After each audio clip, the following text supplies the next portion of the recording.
Mother Bear whispered, roars to calm a baby in pain. What happened next was shocking. Let us know where you're watching from. If you love my content, consider supporting it with a super thanks. Also, don't forget to like and subscribe. It'll help us to remain in touch with amazing people like you. Rain pounded against the windows of the small cabin tucked deep in Whispering Pines Forest. Inside, 26-year-old Clara Whitmore paced the wooden floor, her newborn daughter crying in her arms. The baby's face was red and scrunched, tiny fists waving as another wave of colic pain hit her small body. "Shh, Luna, please," Clara whispered, her voice breaking. She had been walking for 3 hours straight. Her husband, Marcus, had left that morning for his job at the lumber mill, not knowing this would be one of those impossible days. The rain had started just after he left, and now the forest felt more isolated than ever. Clara pressed Luna closer to her chest, feeling the baby's rapid heartbeat against her own. The crying grew louder, more desperate. Nothing worked anymore. Not the rocking, not the singing, not even the little music box that usually helped. Luna seemed to be in genuine pain, and Clara felt helpless watching her suffer. Through the rain-soaked window, something moved in the tree line. Clara squinted, trying to make out what it was through the thick drops streaming down the glass. The forest was alive with wildlife, but most animals stayed hidden during storms like this. She moved closer to the window, still bouncing Luna gently. A massive brown bear emerged from behind a cluster of pine trees, moving slowly through the rain. But this wasn't just any bear. Even from this distance, Clara could see the bear was enormous, with thick fur that seemed almost golden in places. What made her breath catch was that the bear wasn't alone. A smaller bear, clearly a cub, followed close behind. Clara's heart started racing. Bears rarely came this close to the cabin. Marcus had always assured her that the local bear population stayed deeper in the forest, away from human settlements. But here was a mother bear with her cub, less than 50 yards from their home. Luna's crying suddenly changed pitch, becoming more frantic. The sound seemed to carry through the walls, and Clara noticed something strange. The mother bear had stopped moving. She stood perfectly still in the rain, her massive head turned toward the cabin. It was as if she was listening. "That's impossible," Clara whispered to herself, but she couldn't shake the feeling that the bear was responding to Luna's cries. The baby's wails grew even louder, and Clara felt tears starting to form in her own eyes. She was exhausted, worried, and now there was a massive bear just outside their home. The isolation of living so deep in the forest had never felt more overwhelming. Then something happened that made Clara's blood turn cold. The mother bear opened her mouth and let out a sound unlike anything Clara had ever heard from a wild animal. It wasn't a roar, not exactly. It was low and rumbling, but soft somehow, almost like a whispered growl that carried across the distance between them. The sound was deep and rhythmic, and it seemed to vibrate through the air. What shocked Clara even more was Luna's reaction. The baby's crying didn't stop, but it changed. The desperate, pained wails became softer, more like whimpering. Luna's tiny body, which had been rigid with discomfort, began to relax slightly in Clara's arms. Clara stared out the window in disbelief. The mother bear made the sound again, longer this time. It was definitely directed toward the cabin, toward Luna's cries, and again, the baby seemed to respond, her crying becoming less frantic. "This can't be happening," Clara breathed, but she couldn't deny what she was seeing and hearing. The rain continued to pour, creating a curtain between Clara and the bears, but she could still make out their shapes. The mother bear had taken a few steps closer to the cabin. Her cub stayed close, occasionally looking up at its mother as if confused by her behavior. Luna let out another cry, weaker now, but still filled with discomfort. Immediately, the mother bear responded with another one of those strange, whispered roars. It was almost musical in its rhythm, rising and falling like a lullaby. Clara felt goosebumps rise on her arms. She had read about animals showing unusual behavior, but this was beyond anything she could have imagined. A wild bear responding to a human baby's cries, trying to comfort her from a distance. The strangest part was that it seemed to be working. Luna's cries were becoming quieter, less desperate. Her small body was relaxing more with each of the bear's gentle calls. Clara's mind raced. Should she move away from the window? Should she call someone? But who would believe this? And more importantly, what if moving away somehow broke whatever connection was helping soothe Luna? The mother bear took another step forward, and Clara's breath caught in her throat. The bear was now close enough that Clara could see her eyes through the rain. They weren't aggressive or threatening. They seemed almost concerned, focused entirely on the sound of Luna's distress. Luna let out a small whimper, and the mother bear responded immediately with another soft, rumbling call. This time, something incredible happened. Luna stopped crying completely. For the first time in hours, the cabin was silent except for the sound of rain on the roof. Clara looked down at her daughter in amazement. Luna's eyes were open, staring up at her mother with a calm expression Clara hadn't seen all day. The baby's breathing had evened out, and her tiny fists had unclenched. Clara looked back out the window. The mother bear was still there, standing in the rain, watching the cabin. When Luna remained quiet, the bear seemed to relax slightly. She turned to her cub, nuzzling it gently, but her attention never strayed far from the cabin. What happened next would change everything Clara thought she knew about the natural world, and about the mysterious connection between mothers of all species. Clara stood frozen at the window, Luna quiet in her arms for the first time in hours. The silence felt magical, almost sacred. Outside, the mother bear remained motionless in the pouring rain, her dark eyes fixed on the cabin. Water dripped from her thick fur, but she seemed unbothered by the storm. Her cub pressed closer to her massive leg, seeking warmth and comfort. Minutes passed. Clara hardly dared to breathe, afraid that any movement might break whatever spell had settled over them. Luna dozed peacefully, her tiny chest rising and falling in steady rhythm.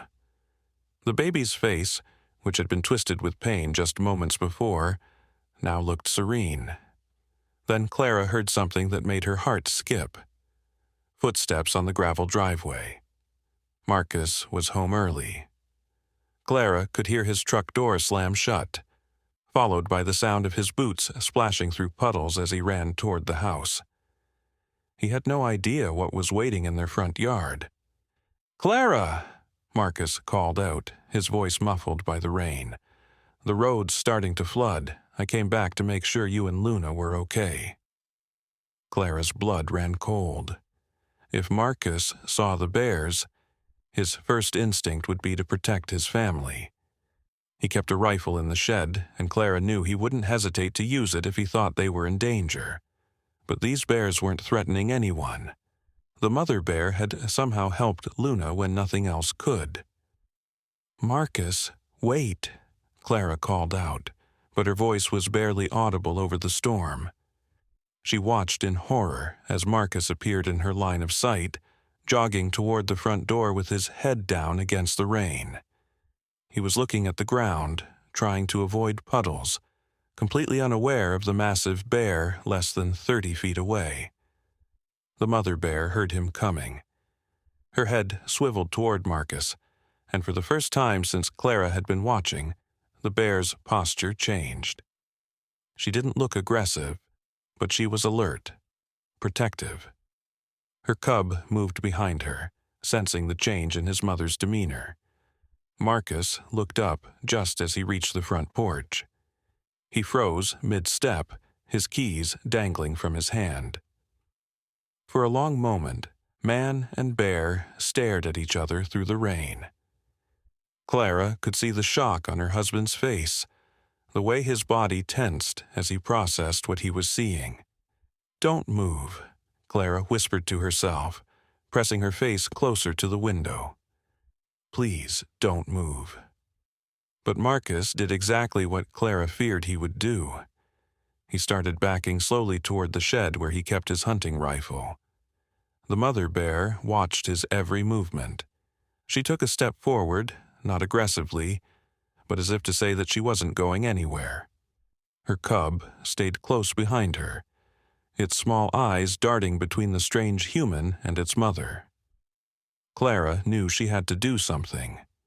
She couldn't let Marcus shoot the bear that had just helped their daughter. Moving as carefully as possible, she opened the front door just a crack. "Marcus," she called softly, trying not to startle anyone, "don't go to the shed." Marcus turned his head slightly, never taking his eyes off the bear. "Clara, get inside and lock the door. Take Luna upstairs." "No, you don't understand," Clara said, opening the door a little wider. "She's not dangerous. She helped Luna." "What are you talking about?" Marcus's voice was tight with tension. "Get inside now." The mother bear made that sound again. The same low, rumbling call that had calmed Luna earlier. But this time it seemed different, more urgent, almost like she was trying to communicate something. Marcus jerked at the unexpected noise, his hand instinctively reaching for something to defend himself with. But then something strange happened. Luna, who had been sleeping peacefully in Clara's arms, stirred at the sound of the bear's call. Instead of crying, she made a soft cooing noise. It was the first happy sound Clara had heard from her daughter all day. Marcus heard it too. His head turned toward Clara and Luna, confusion replacing some of the fear in his eyes. "Listen," Clara said, stepping onto the porch despite every instinct telling her to stay inside. "She's been here for the past hour." Luna was crying, screaming with pain, and nothing I did helped. But when this bear started making those sounds, Luna calmed down. "She's not threatening us, Marcus. She's trying to help." Marcus looked back at the bear, who remained perfectly still. The rain continued to pour down on all of them, creating a strange tableau. A family on their porch, a mother bear with her cub in the yard, and a baby who seemed connected to it all in a way none of them understood. "That's impossible," Marcus said, but his voice had lost some of its edge. "I know how it sounds," Clara replied, "but look at Luna. She's been in agony all day, and now she's peaceful. Right after this bear started responding to her cries." As if to prove Clara's point, Luna let out a small, contented sigh. The sound carried across the yard, and the mother bear's ears twitched. She made another soft rumbling noise, gentler this time, almost like a response. Luna smiled. Clara gasped. Luna was only 6 weeks old, too young for real smiles according to every parenting book Clara had read, but there it was, unmistakable. A tiny, perfect smile in response to the bear's call. Marcus saw it too.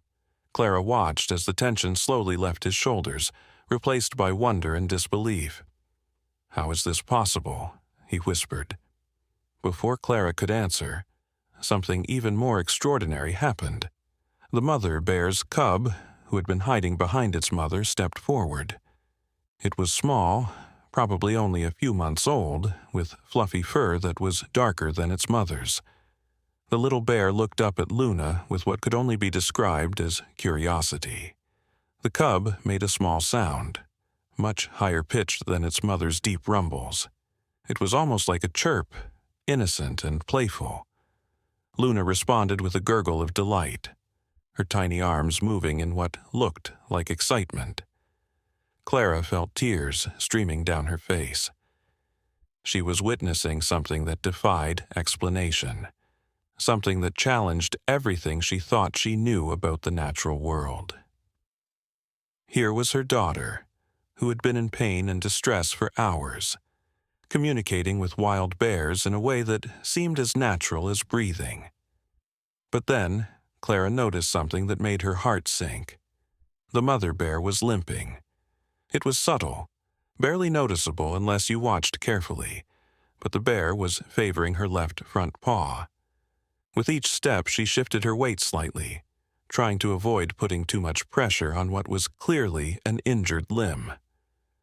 "She's hurt," Clara said, pointing toward the bear's paw. Marcus followed her gaze and nodded slowly. "Looks like she might have stepped on something. Could be why she's not deeper in the forest with her cub." Clara felt a surge of compassion. This mother bear, despite being in pain herself, had stopped to comfort a crying human baby. The parallel wasn't lost on her. Both mothers, both trying to care for their young despite their own struggles.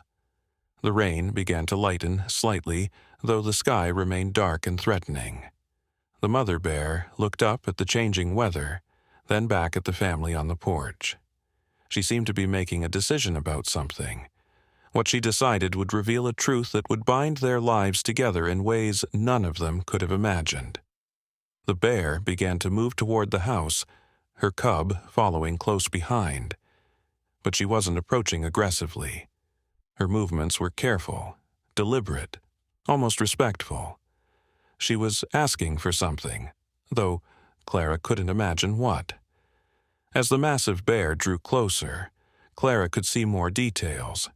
There were scars on her muzzle, evidence of a life spent surviving in the wild. Her eyes were intelligent, filled with an awareness that seemed almost human. This wasn't just any bear. This was a mother who had lived through countless challenges, who had learned to adapt and survive. When the bear was about 10 feet from the porch, she stopped. She sat down heavily, clearly relieving pressure from her injured paw, and looked directly at Clara and Luna. Then she did something that made Clara's breath catch in her throat.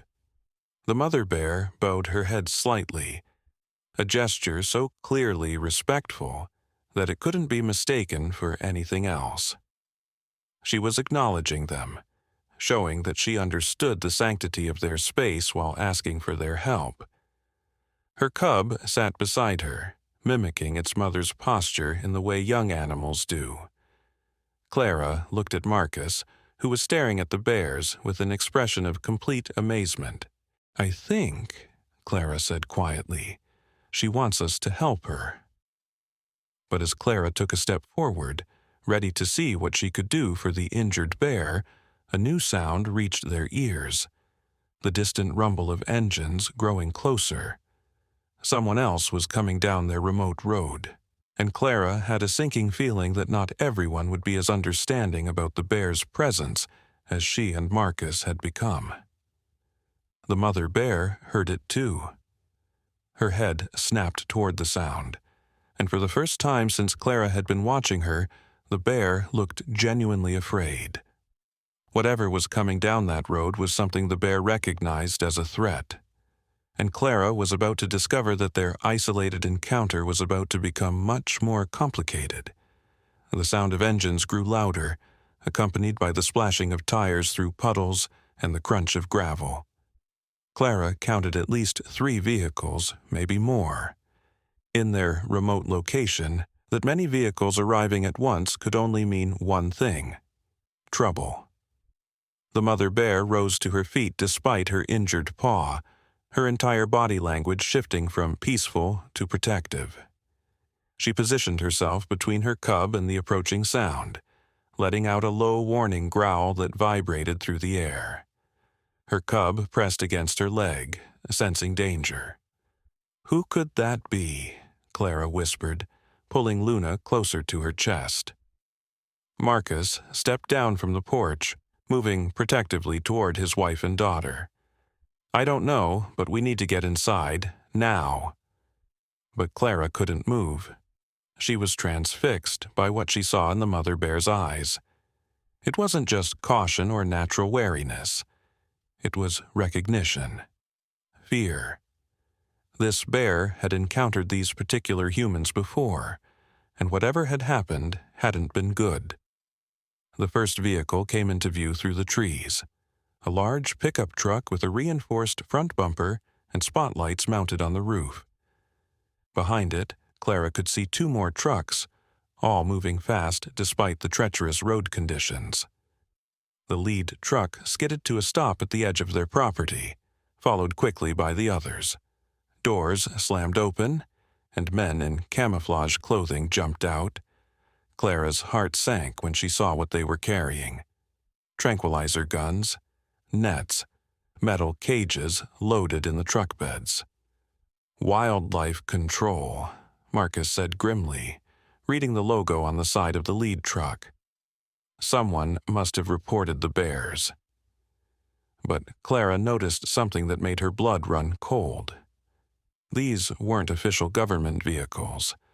The logos looked homemade, and the men climbing out didn't look like trained wildlife officers. They looked like hunters, and they were moving with the kind of aggressive enthusiasm that suggested they weren't here for a peaceful relocation. The leader of the group was a tall, thick-set man with graying hair and cold eyes. He spotted the bears immediately and raised his hand to signal the others. "There they are," he called out, his voice carrying easily across the rain-soaked yard. "The problem bears from Sector 7, perfect. We can take them both." Clara felt sick. These weren't legitimate wildlife officers. They were poachers, or worse, people who captured wild animals for illegal purposes. The way they looked at the mother bear and her cub wasn't professional or respectful. It was predatory.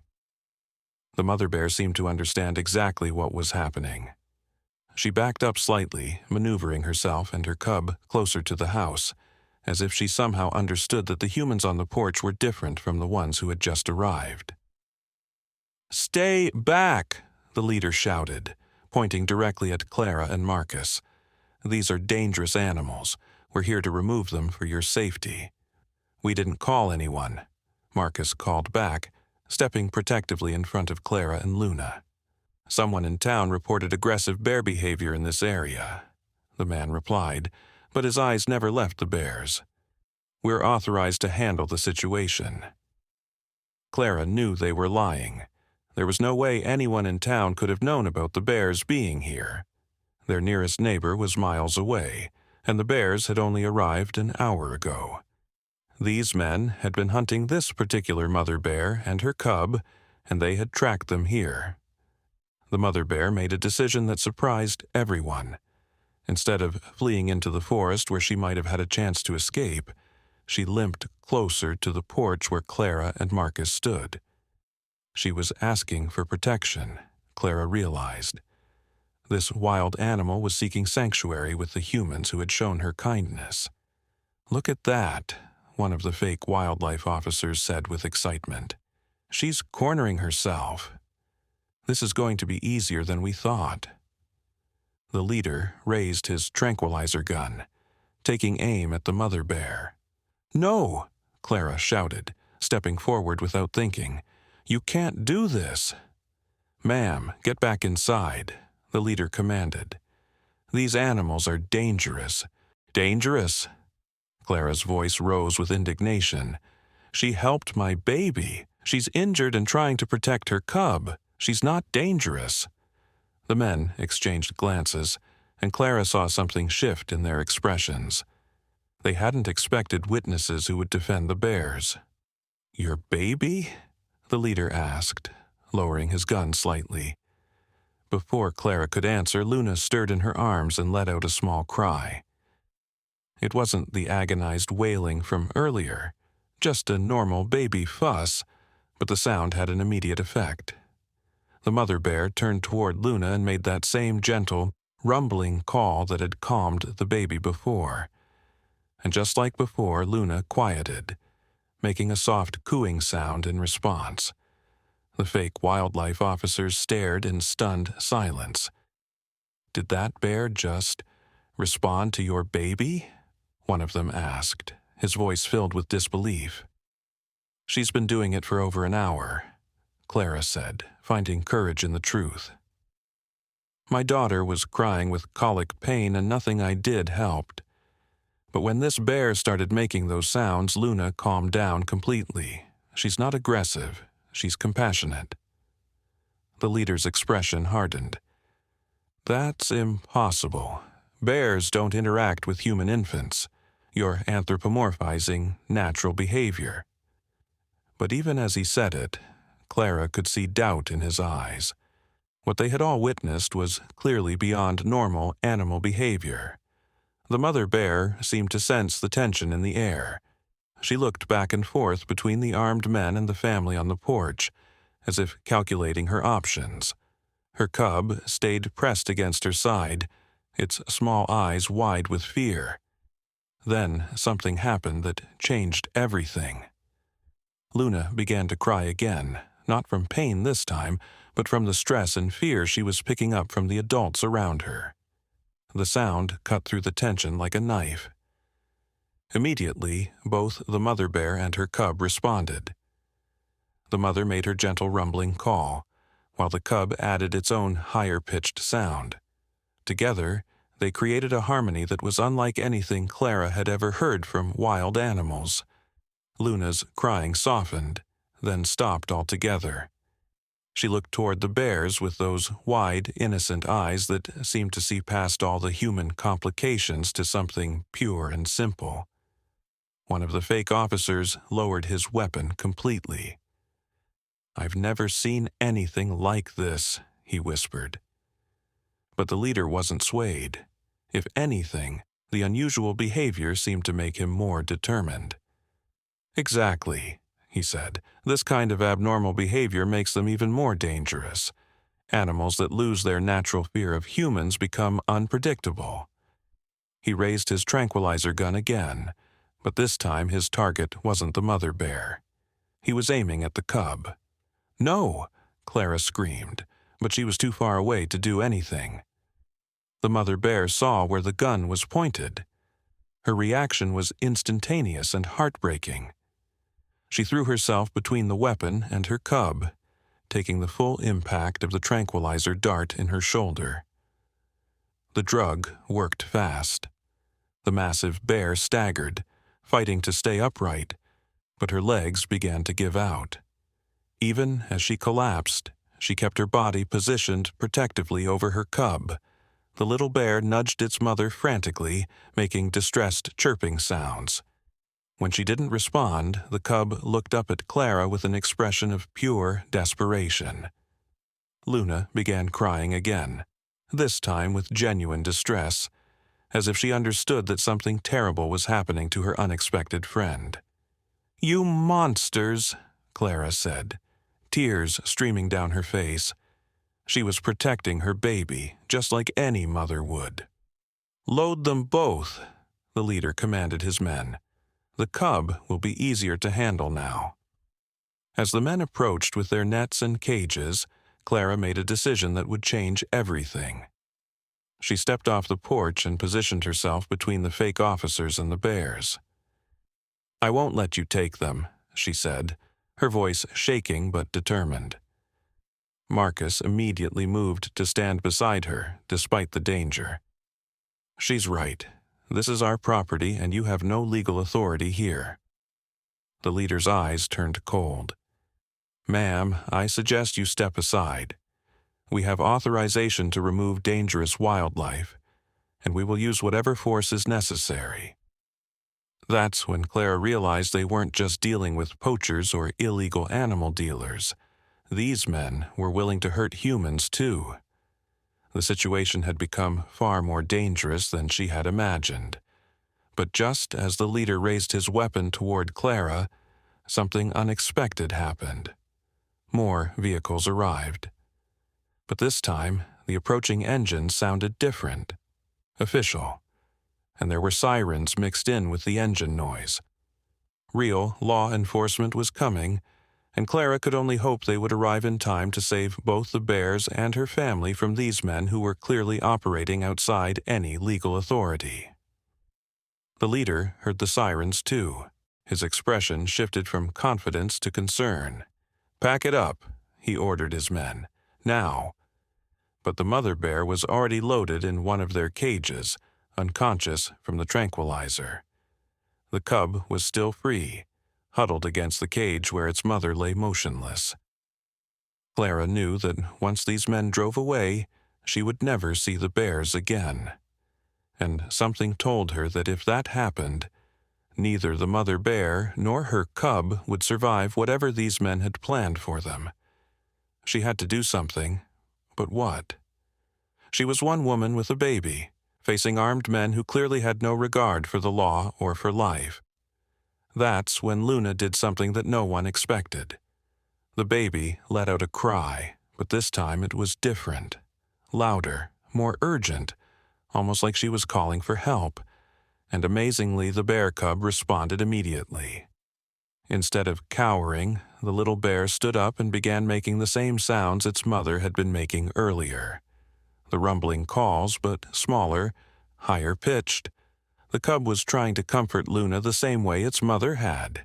Even the fake wildlife officers stopped what they were doing to stare at this impossible interaction between a human baby and a wild bear cub.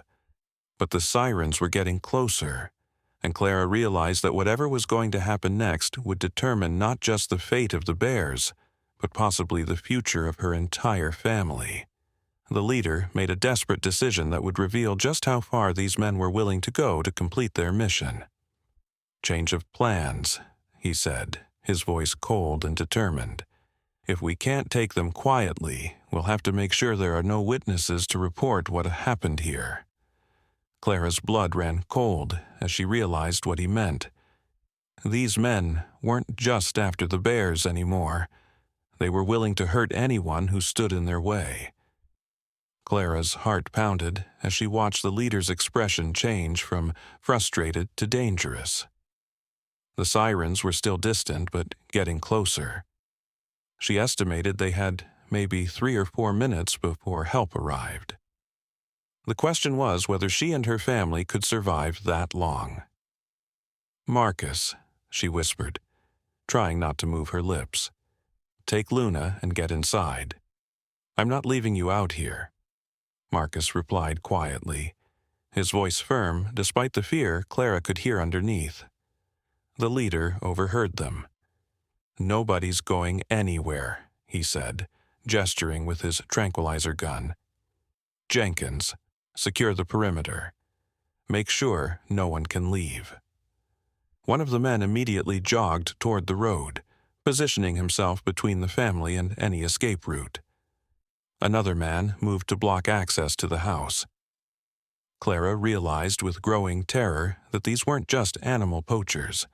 They were organized criminals who had planned for this kind of contingency. But the bear cub was still free, and it was becoming increasingly agitated. The little animal kept running between its unconscious mother in the cage and Clara's position, making distressed sounds that tugged at everyone's hearts. Even some of the criminals looked uncomfortable with what they were doing. "Boss," one of the younger men said hesitantly, "maybe we should just cut our losses. The cops are coming and we've got the mother bear. That's worth something." "The mother bear is worth nothing if there are witnesses who can identify us," the leader snapped. "And that cub has seen too much. It needs to disappear too." Clara felt sick. She was beginning to understand that these men weren't just after the bears for money. There was something else going on, something that made the bears specifically valuable to them. The way the leader kept referring to the mother bear as the one from Sector 7 suggested they had been tracking this particular animal for a long time. The sirens were getting closer now, maybe 2 minutes away. Clara could see the leader growing more agitated with each passing second. "Tommy, get that cub in a cage now," he ordered. The man named Tommy approached the bear cub with a large net, but something unexpected happened. As soon as he got within 10 feet of the little bear, Luna began crying again. Not the distressed crying from earlier, but something that sounded almost like a warning. The cub immediately responded to Luna's cry by positioning itself protectively in front of Clara's family, just like its mother had done. The little bear was no bigger than a medium-sized dog, but it stood its ground bravely, making warning sounds at the approaching man. "What the hell?" Tommy muttered, stopping in his tracks. "This is the weirdest thing I've ever seen." Clara looked down at Luna in amazement. Her 6-week-old daughter seemed to be communicating with the bear cub in a way that defied all logic. And the cub was responding by trying to protect them, just as its mother had. But the leader had had enough of the unusual animal behavior. "Shoot them both," he commanded. "The cub and the baby. We can't afford loose ends." Clara's world stopped. He was talking about killing Luna, her innocent baby daughter who had somehow formed this impossible connection with the bears. "You're insane," Marcus said, stepping forward despite the weapons pointed at him. "She's just a baby. A baby who's somehow connected to our target," the leader replied coldly. "We can't take the risk." That's when Clara realized what this was really about. These men weren't just random poachers. They were after this specific mother bear for a reason that went beyond normal wildlife trafficking. The bear's unusual ability to connect with human infants wasn't just a heartwarming coincidence. It was what made her valuable to these criminals. "You've been hunting her because of what she can do," Clara said, pieces falling into place. "Because she can communicate with human children." The leader's eyes narrowed. "Smart woman. Too smart for her own good?" "There are others like her," Clara continued, her mind racing. "Other bears with this ability. That's why you're so desperate to catch her. Someone is paying you to collect them." "Enough talking," the leader said, raising his weapon. But before he could fire, something happened that no one expected. The unconscious mother bear in the cage began to stir. Tranquilizer darts were supposed to keep large animals unconscious for hours, but somehow the mother bear was fighting off the effects of the drug. Her massive head lifted slowly, and her eyes focused on the scene unfolding around her. When she saw the weapons pointed at Clara, Marcus, and Luna, something changed in the bear's expression. The gentleness Clara had witnessed earlier was replaced by something primal and protective. The mother bear let out a roar that was nothing like the soft, comforting sound she had been making before. This was the voice of a creature defending her territory and her chosen family. The sound was so powerful it seemed to shake the ground. "That's impossible," one of the men said, backing away from the cage. "She should be out for hours," but Clara understood what was happening. The mother bear's connection to Luna went deeper than anyone had realized. The baby's distress was somehow giving the bear the strength to overcome the tranquilizer. The bear began throwing herself against the cage with tremendous force. The metal structure, designed to hold unconscious animals, wasn't built to contain a fully awake and enraged bear of her size. "The cage is going to break," Tommy said nervously. "Shoot her again," the leader commanded, but his men were backing away from the violent shaking of the cage. That's when the sirens became very loud and very close. Red and blue lights began flashing through the trees as multiple police vehicles turned onto their road. "We're out of time," the leader said through gritted teeth. He turned his weapon toward Clara and Luna. "I'm ending this now." But just as his finger moved toward the trigger, the mother bear's cage finally gave way. The massive animal burst free in an explosion of bent metal and splintered wood. She was still affected by the tranquilizer, moving slower than normal, but her protective instincts were driving her beyond her physical limitations. The fake wildlife officers scattered as the bear charged toward them, but her target was clear. She was heading straight for the leader who had threatened Luna. "Run!" Clara shouted to Marcus, but there was nowhere to go. Men with weapons surrounded them, and chaos was erupting everywhere. The leader spun around to face the charging bear, but he was too slow. The mother bear, despite her injuries and the drugs in her system, tackled him to the ground with a force that sent his weapon flying. But the other men still had their tranquilizer guns, and they were all pointing them at the bear now. Clara realized that even if the mother bear stopped the leader, she would be shot multiple times by the others. That's when Luna did something that would be talked about for years to come. The baby let out a cry that was unlike anything Clara had ever heard from her daughter. It was loud, urgent, and seemed to carry across the entire forest. Within seconds, that cry was answered. From the tree line came sounds that made everyone freeze in terror and amazement. More bears. At least 6 adult bears emerged from the forest, moving with purpose and coordination that suggested they weren't acting on animal instinct alone. They had heard Luna's call, and they were responding like a rescue team. The fake wildlife officers looked around in panic as they found themselves surrounded by massive brown bears who clearly viewed them as threats. "This is impossible," the leader gasped from underneath the mother bear who held him pinned to the ground. "Bears don't coordinate like this. They don't respond to human babies." But Clara was beginning to understand that everything they thought they knew about bears was wrong. These weren't ordinary animals. They were something special, something that connected them to humans in ways that science hadn't yet discovered. The police cars were pulling into the driveway now, their sirens wailing and lights flashing. But the officers who got out of those cars found themselves facing a scene that would challenge everything they thought they knew about wildlife behavior. 7 adult bears, 1 bear cub, a family with a baby, and a group of armed men who were clearly not legitimate wildlife officers. And somehow, impossibly, the bears and the humans were on the same side. But the biggest shock was yet to come. As the police officers approached with their own weapons drawn, trying to make sense of the situation, Luna made another sound. This time it was softer, more gentle, like the sounds the mother bear had been making earlier. And every single bear in the clearing responded by sitting down and becoming completely calm. A 6-week-old baby girl had just commanded a group of wild bears with nothing more than her voice.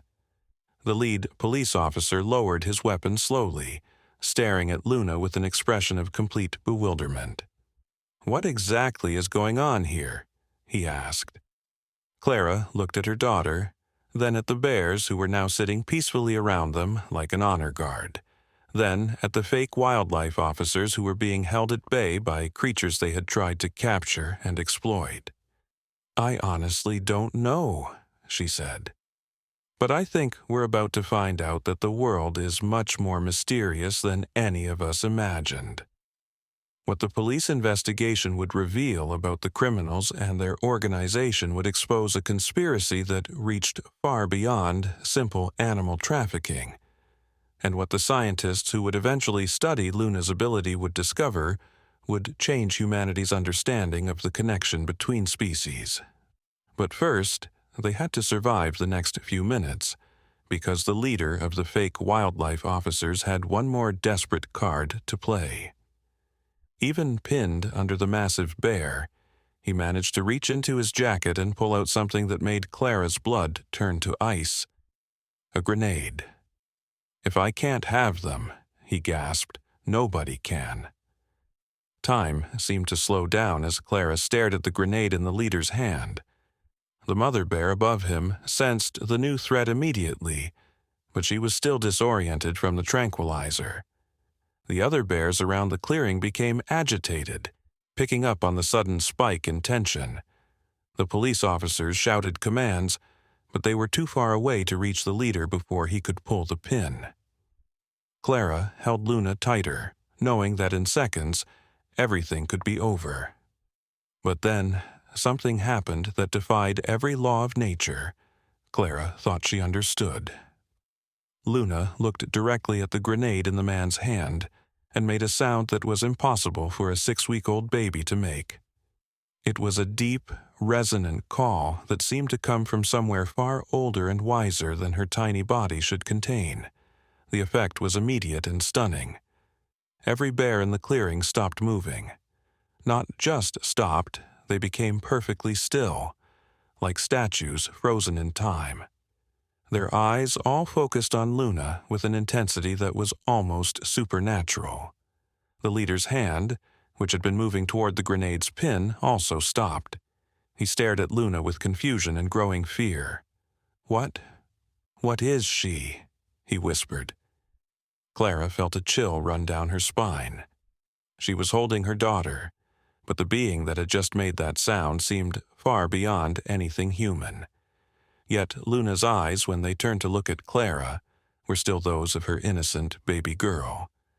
The lead police officer, a veteran named Detective Morrison, who had seen everything in his 20-year career, approached slowly with his weapon lowered. "Sir," he said to the leader, his voice careful and controlled, "I need you to very slowly place that grenade on the ground and move your hands away from it." But the leader wasn't listening to the officer. His eyes were fixed on Luna with a mixture of terror and fascination. "She's not just connected to them," he said, his voice filled with awe. "She's controlling them. Do you understand what this means? Do you know what she's worth?" "She's a baby," Clara said fiercely. "She's not worth anything to people like you." "People like me?" The leader laughed bitterly. "Lady, you have no idea who you're dealing with. I work for people who would pay billions for what your daughter can do." Detective Morrison moved closer. "What people? What organization?" The leader's expression shifted, as if he had just realized he had said too much, but then his eyes hardened with desperate determination. "It doesn't matter now," he said. "If I can't complete the mission, at least I can make sure the evidence is destroyed." His hand moved toward the grenade pin again, but this time Luna's response was different. Instead of making another sound, she reached out her tiny hand toward the mother bear, who was still pinning the leader down. What happened next would be discussed by scientists and philosophers for decades to come. The mother bear gently took Luna's tiny finger in her massive paw, creating a connection between them. The moment their skin touched, every bear in the clearing began to glow with a soft, golden light. It was subtle at first, barely noticeable in the gray afternoon light. But it grew stronger, emanating from their fur like they were lit from within.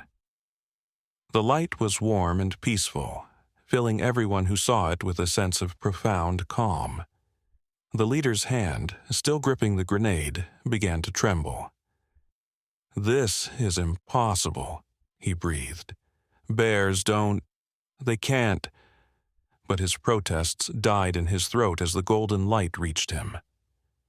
Clara watched in amazement as the man's expression changed from desperate aggression to something like wonder. His grip on the grenade loosened. "What's happening to me?" he whispered. Detective Morrison had lowered his weapon completely. His fellow officers stood transfixed, watching something that challenged every assumption they had about reality. "I don't know," Morrison said quietly, "but I think we're witnessing something that science hasn't discovered yet." Clara felt the light washing over her as well. It was unlike anything she had ever experienced, a warmth that seemed to heal not just physical pain, but emotional wounds she didn't even know she carried. The exhaustion from hours of caring for a crying baby melted away. The fear from the confrontation with the criminals dissolved. But more than that, she could feel something else, a connection. Not just to the bears, but to the forest itself. To the earth beneath her feet, to the rain that was still falling gently, to every living thing around them. Luna cooed softly, and Clara understood that her daughter was at the center of this phenomenon. Somehow, impossibly, her baby girl was facilitating a connection between species that went beyond anything humans had ever imagined. The leader's hand fell away from the grenade completely. He stared at Luna with tears streaming down his face. "I'm sorry," he whispered. "I'm so sorry. What have I done?" The transformation was so complete and sudden that even Detective Morrison looked uncertain about how to proceed. The man who had been threatening to kill them all moments before was now sobbing with what appeared to be genuine remorse. "The others," the leader said, looking around at his accomplices, "they need to feel this too. They need to understand what we've been doing." Clara followed his gaze and saw that the other fake wildlife officers were still standing at the edges of the clearing, apparently unaffected by whatever was happening in the circle of golden light. Luna made another soft sound, and the light began to expand outward from the bears. As it reached each of the criminals, Clara watched their faces change from confusion to understanding to deep shame. One by one, they dropped their weapons and sank to their knees. "We've been hunting them," one of the men said, his voice choked with emotion. "These beautiful, intelligent creatures, and we've been treating them like merchandise." Detective Morrison looked at Clara, then at Luna, then at the bears who were still glowing with that impossible light. "Ma'am," he said carefully, "I think I need to ask you some questions. But first, can you tell me, what exactly is your daughter?" Before Clara could answer, a new voice spoke from the edge of the clearing.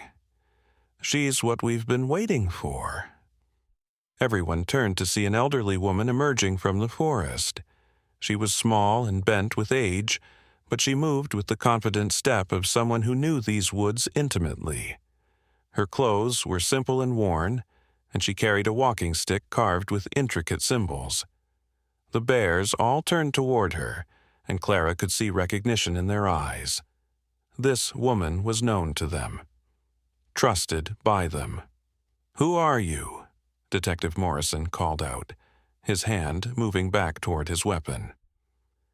"My name is Elena Clearwater," the woman said, approaching slowly, "and I've been the guardian of these bears for over 50 years. She stopped a few feet from Clara and looked at Luna with eyes that seemed to hold ancient wisdom. "Your daughter is the first human child to be born with the gift in over a century," Elena said. "She can speak the old language, the language that connects all living things." Clara's mind reeled. "What old language?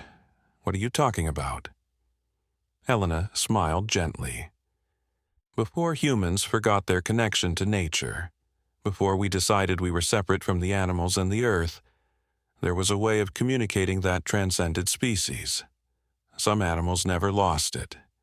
These bears have been keeping the knowledge alive, waiting for a human child who could bridge the gap again." "That's impossible," Detective Morrison said, but his voice lacked conviction. After what he had just witnessed, impossible didn't seem to mean much anymore. "Is it?" Elena asked. "You've seen what Luna can do. You've felt the connection she creates. Tell me, officer, does it feel impossible, or does it feel like coming home?" Clara realized that Elena was right. The warmth and peace she felt when surrounded by the golden light wasn't foreign or supernatural. It felt natural, like remembering something she had always known but forgotten. "The organization these men work for," Elena continued, looking at the still weeping leader. "They've been hunting bears like these for decades. They know about the gift, but they want to exploit it, use it for control rather than connection." "What kind of organization?" Detective Morrison asked. Elena's expression darkened. "People who believe that power over nature is more valuable than harmony with it. They've been trying to create artificial connections, to force the gift rather than nurture it. They've hurt many animals in their experiments." The leader looked up from where he knelt on the ground. Project Dominion, he said quietly. That's what they call it. They have facilities all over the world. They've been capturing animals with unusual abilities, trying to understand how to replicate them. Clara felt sick. You were going to take the mother bear and her cub to one of these facilities. The leader nodded, his face pale with shame. The mother bear isn't just special because she can comfort human children. She's one of the last of her kind. Bears who carry the genetic memory of the old language. If they could study her, breed her, they thought they could create an army of controllable animals. But Luna changed everything, Elena said, looking at the baby with something like pride. A human child with the gift is infinitely more powerful than they imagined. She doesn't just communicate with the animals. She awakens the connection in others. As if to prove Elena's point, Luna reached out toward Detective Morrison. When he instinctively moved closer, allowing her tiny hand to touch his finger, the golden light expanded to include him. The tough police officer's eyes widened as he felt the connection flow through him. Clara could see him experiencing the same profound peace and understanding that had transformed the criminals. "This is incredible," he breathed. "I can feel them, the bears. I can sense what they're feeling." "And they can sense you," Elena said. "Luna has created a temporary bridge. With practice and guidance, some of you might learn to maintain that connection even without her direct touch." But even as Clara marveled at what was happening, she realized that their problems were far from over. "If this organization is as powerful as you say," she said to Elena, "they won't stop with just these men. They'll send others." Elena nodded gravely. "Project Dominion has resources we can barely imagine. When these men don't return with the mother bear, they'll send a larger force. And now that they know about Luna—" She didn't need to finish the sentence. Clara understood. Her daughter had just become the most valuable target in the world to people who would stop at nothing to possess her abilities. "We have to disappear," Clara said, looking at Marcus. "We have to take Luna and run." "Running won't be enough," Elena said. "Project Dominion has satellites, drones, facial recognition technology. If they want to find you, they will." "Then what do we do?" Marcus asked, speaking for the first time since the bears had arrived. Elena looked around at the bears, who were still glowing softly in the fading afternoon light. She seemed to be having a silent conversation with them, particularly with the mother bear, who had started this whole extraordinary sequence of events. "There is another way," she said finally, "but it would mean leaving your old life behind completely. You would have to join us." "Join you?" Clara asked. "There are others like me. Guardians who have been protecting animals with the gift for generations. We live in hidden communities off the grid, in harmony with the animals we protect. Luna would be safe there, and she could learn to use her abilities properly." Clara looked down at her daughter, who was staring up at her with those wise, innocent eyes. The thought of giving up their normal life, their home, their friends and family was terrifying. But the thought of Project Dominion getting their hands on Luna was even worse. "How long do we have to decide?" Marcus asked. Elena's expression grew grim. "Not long. I've been monitoring their communications. They're already mobilizing a response team. By tomorrow morning, this forest will be crawling with their agents." Detective Morrison, who was still feeling the effects of his connection to Luna, stepped forward. "What about us?" he asked. "My officers and I have seen too much. We're witnesses to everything that happened here." "That's a problem," Elena admitted. "Project Dominion has people in law enforcement, in government agencies everywhere. If you file a normal report about this incident, it will reach the wrong people within hours. So, What are you suggesting? Morrison asked. Elena looked at him carefully, as if weighing his character. You could come with us, all of you. There's always room for good people who understand the importance of protecting the gift. You're asking us to abandon our careers, our families, our entire lives, one of the other officers said. I'm offering you the chance to be part of something more important than any of those things, Elena replied. You felt the connection. You know what Luna can do. Would you rather spend your lives protecting parking meters and writing traffic tickets? Or would you rather help protect the future of the relationship between humans and nature? It was an impossible choice, and Clara could see the struggle on the officers' faces. But their discussion was interrupted by a sound that made everyone's blood run cold. The distant rumble of helicopters, approaching fast from the south. They're here, Elena said, her voice filled with urgency. Project Dominion found us faster than I expected. Clara looked around at the clearing full of bears, criminals, police officers, and her impossible daughter who had somehow become the center of a conflict she never could have imagined. What do we do now? She asked. Elena's answer was not what Clara expected.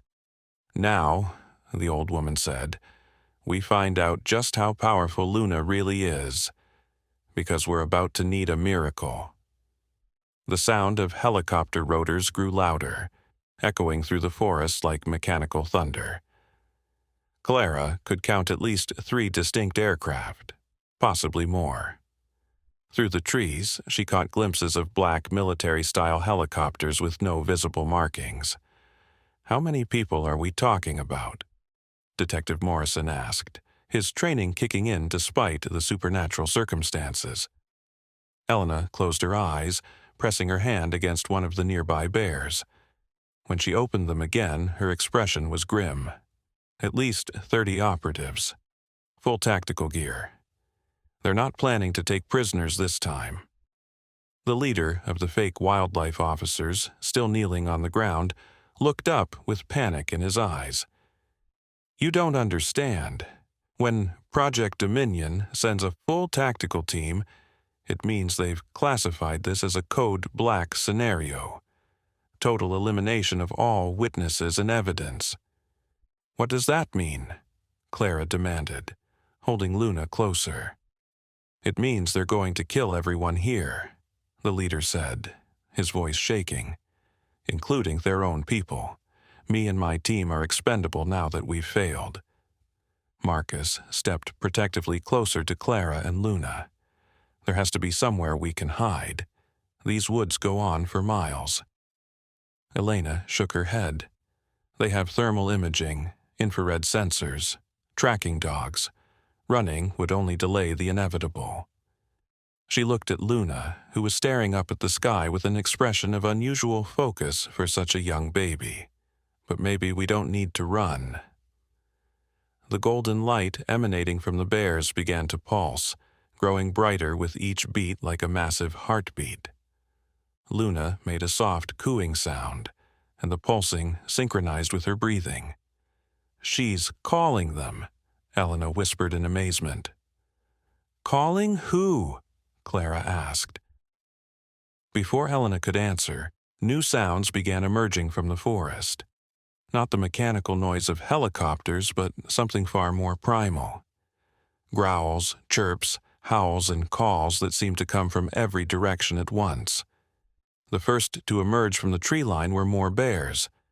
Dozens of them, of all sizes and ages. But they weren't alone. Wolves began appearing between the trees, their eyes reflecting the golden light. Then deer, elk, mountain cats, even smaller animals like foxes and raccoons. This is impossible, Detective Morrison breathed. Wild animals don't behave like this. They do when they're answering a call from the bridge, Elena said, her voice filled with awe. Luna isn't just connecting with the bears. She's awakening every animal in the forest. The helicopter sounds were very close now. Clara could see the aircraft through the canopy, circling like mechanical vultures. Rope lines began dropping from the helicopters as tactical teams prepared to fast rope into the clearing. But the animals surrounding them weren't acting aggressively.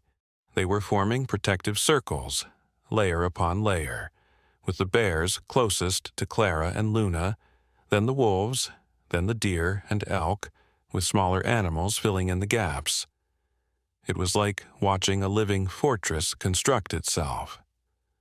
Luna lifted her tiny hand toward the sky and made a sound that Clara felt more than heard. It was deep and resonant, vibrating through the ground and up through her bones. Every animal in the forest responded simultaneously, creating a chorus of voices that rose to meet the mechanical roar of the helicopters. The effect on the aircraft was immediate and startling. The helicopters began to wobble in the air, their pilots apparently struggling to maintain control. "What's happening to them?" Marcus asked. Elena's eyes were wide with wonder. "The animals are disrupting their electronics. The combined bioelectric field from this many creatures, all synchronized by Luna's call, is creating an electromagnetic pulse." One of the helicopters was forced to land in a clearing about 100 yards away. Clara could see tactical operatives spilling out, but something was wrong with their equipment. Their radios were crackling with static, their night vision goggles were flickering, and their GPS devices were spinning wildly. "Their technology isn't working," Detective Morrison observed with satisfaction. But Elna looked worried. "That will only slow them down. These are professional soldiers. They're trained to operate without technology." The lead operative's voice carried clearly through the forest as he shouted orders to his team. "Equipment malfunction. Switch to manual protocols. Maintain radio silence. Move to target coordinates on foot." Clara watched in terror as armed figures began advancing through the trees toward their position. There had to be at least 25 operatives, all heavily armed and moving with military precision. But as they approached the outer ring of animals, something extraordinary happened. The soldiers stopped advancing. Not because they were blocked, but because they seemed confused. Several of them were shaking their heads as if trying to clear their vision. Others were lowering their weapons and staring at the animals with expressions of bewilderment. "The connection," Elena said with growing excitement. "Luna's influence is spreading to them too." Clara watched in amazement as one of the tactical operatives, a large man with military tattoos covering his arms, approached a massive elk. Instead of seeing the animal as an obstacle, he reached out his hand as if to pet it.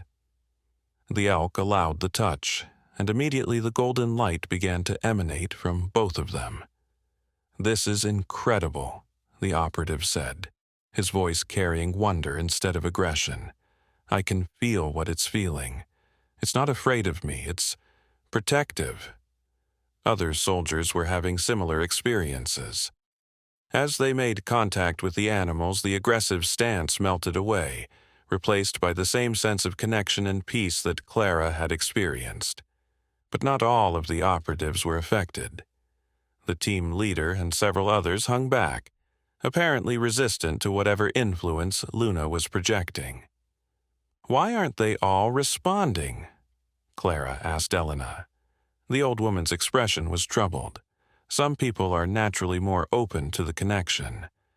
Others have closed themselves off so completely that even Luna's gift can't reach them immediately." The team leader was shouting angrily at his men. "Snap out of it. You're under some kind of mind control. Remember your training." Several of the affected operatives looked confused, torn between their training and the profound sense of rightness they felt in connecting with the animals. That's when Luna did something that changed everything.